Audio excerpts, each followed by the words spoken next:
বাংলাদেশ বেতার রাজশাহী।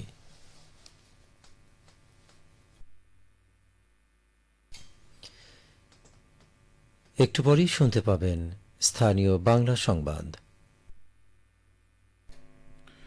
আসসালামু আলাইকুম। সন্ধ্যে ৭টা, বাংলাদেশ বেতার রাজশাহী। স্থানীয় সংবাদ পড়ছি মোহাম্মদ আনিসুর ইসলাম। আপিল ও নিষ্পত্তি শেষে রাজশাহী বিশ্ববিদ্যালয় কেন্দ্রীয় ছাত্র সংসদ, রাকসু ও সিনেট নির্বাচনের জন্য ৫ জন তাদের প্রার্থিতা ফিরে পেয়েছেন। এর আগে মনোনয়নপত্র জমা দেওয়ার পর প্রাথমিক যাচাই বাছাইয়ে ৭ জনের প্রার্থিতা বাতিল হয়। আজ প্রধান নির্বাচন কমিশনার অধ্যাপক ডক্টর এফ নজরুল ইসলাম বিষয়টি নিশ্চিত করে বলেন, আগামী রোববার প্রার্থীদের চূড়ান্ত তালিকা প্রকাশ করা হবে। হলসহ রাকসু ও সিনেটের প্রার্থীদের তালিকা বিশ্ববিদ্যালয়ের ওয়েবসাইটে প্রকাশ করা হবে। উল্লেখ্য, রাকসুতে ২৩টি ও সিনেটের ৫টি পদের বিপরীতে মোট ৩২২টি মনোনয়নপত্র জমা পড়ে। নির্বাচন কমিশনের যাচাই বাছাইয়ের পর আপিল ও নিষ্পত্তি শেষে ৩২০ জন নির্বাচনে প্রতিদ্বন্দ্বিতার জন্য চূড়ান্তভাবে মনোনীত হন। আগামী রোববার নির্বাচন কমিশনের দেওয়া চূড়ান্ত তালিকা প্রকাশের পর প্রার্থীরা প্রচার প্রচারণায় মাঠে নামবেন। এদিকে রাকসু নির্বাচনে বিশ্ববিদ্যালয়ের ইতিহাসে প্রথম নারী ভিপি প্রার্থী তাসলিম খানের নেতৃত্বে সার্বজনীন শিক্ষার্থী সংসদ নামের প্যানেল ঘোষণা করা হয়েছে। আজ দুপুরে বিশ্ববিদ্যালয়ের প্রথম বিজ্ঞান ভবনের সামনে আয়োজিত এক সংবাদ সম্মেলনে এজিএস প্রার্থী মাহের ইসলাম প্যানেলভুক্ত প্রার্থীদের নাম ঘোষণা করেন। এই প্যানেল থেকে ভিপি পদে লড়বেন বৈষম্য বিরোধী ছাত্র আন্দোলনের সাবেক সমন্বয়ক ও শিক্ষা ও গবেষণা ইনস্টিটিউট বিভাগের শিক্ষার্থী তাসিন খান। জিএস পদে ম্যাটেরিয়াল সায়েন্স অ্যান্ড ইঞ্জিনিয়ারিং বিভাগের শিক্ষার্থী রাজন আল আহমেদ এবং এজিএস পদে আরবি বিভাগের শিক্ষার্থী মাহায়ের ইসলাম প্রতিদ্বন্দ্বিতা করবেন। এছাড়া রাকসু নির্বাচনে প্যানেল ঘোষণা করেছে ইসলামী ছাত্র আন্দোলন বাংলাদেশ। সচেতন শিক্ষার্থী সংসদ নামের এই প্যানেলে বিশ্ববিদ্যালয়ের শাখা ইসলামী ছাত্র আন্দোলনের সভাপতি মাহাবুর আলমকে ভিপি, সহসভাপতি শরীফুল ইসলাম শরীফকে জিএস এবং সাধারণ সম্পাদক পারভেজ আকন্দকে এজিএস পদে প্রার্থী করা হয়েছে। আজ বিকেলে রাকসু কোষাধ্যক্ষ কার্যালয়ের সামনে এক সংবাদ সম্মেলনে এই প্যানেল ঘোষণা করা হয়। তারা ভিপি, জিএস সহ ১৩ পদ নিয়ে এই প্যানেল তৈরি করেন। রাকসু নির্বাচনে ছাত্র শিবির ও ছাত্রদল সহ ৮টি প্যানেল ঘোষণা করল প্রার্থীরা। উল্লেখ্য, আগামী ২৫ সেপ্টেম্বর সকাল ৮টা থেকে বিকেল ৪টা পর্যন্ত ২৩টি পদে রাকসু, ৫টি পদে সিনেট প্রতিনিধি ও ১৫টি পদে হল সংসদের প্রতিনিধি নির্বাচন অনুষ্ঠিত হবে। সিরাজগঞ্জে তারাস থানা পরিদর্শন করলেন সিরাজগঞ্জ জেলা প্রশাসক ও জেলা ম্যাজিস্ট্রেট মোহাম্মদ নজরুল ইসলাম।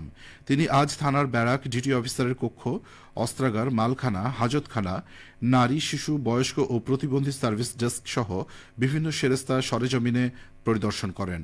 এর আগে জেলা প্রশাসক থানায় আগমনের সাথে সাথে তারাস থানা পুলিশের পক্ষ থেকে ফুলেল শুভেচ্ছা প্রদান করা হয়। পরে থানার অফিসার ইনচার্জ মোহাম্মদ জিয়াউর রহমানের নেতৃত্বে থানা পুলিশের একটি চৌকস দল তাকে গার্ড অফ অনার প্রদান করেন। এই সময় তারাস উপজেলা নির্বাহী কর্মকর্তা নুসরাত জাহান, উপজেলা সহকারী কমিশনার ভূমি AZM নাহিদ হোসেন সহ অনেকেই উপস্থিত ছিলেন।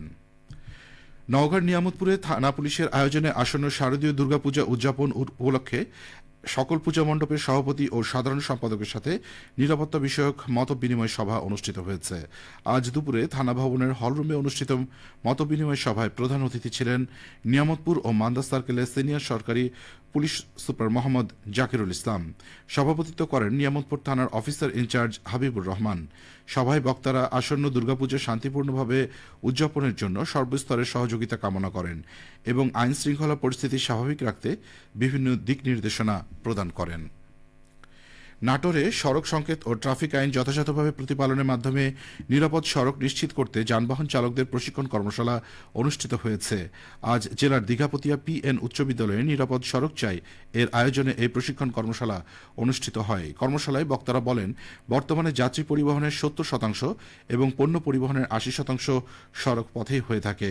চালকের প্রশিক্ষণ ও সতর্কতা, ত্রুটিমুক্ত যানবাহনের চালনা, ট্রাফিক আইন যথাযথভাবে মেনে চলার মাধ্যমে দুর্ঘটনা প্রতিরোধ করা সম্ভব। বিদ্যালয়ের প্রধান শিক্ষক রমজান আলীর সভাপতিত্বে কর্মশালায় প্রধান অতিথি ছিলেন নাটোর সদর উপজেলা নির্বাহী অফিসার আদনান আরিফ। খেলার খবর ফুটবল।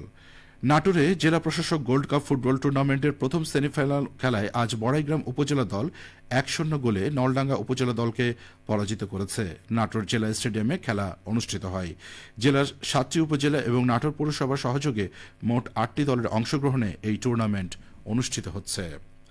একটি ঘোষণা, মাগরিব নামাজের আজান প্রচারের সুবিধার্থে আগামী 15 সেপ্টেম্বর থেকে বাংলাদেশ বেতার রাজশাহীর সন্ধে 6:05 স্থানীয় ইংরেজি সংবাদ সন্ধে 5:45 প্রচারিত হবে।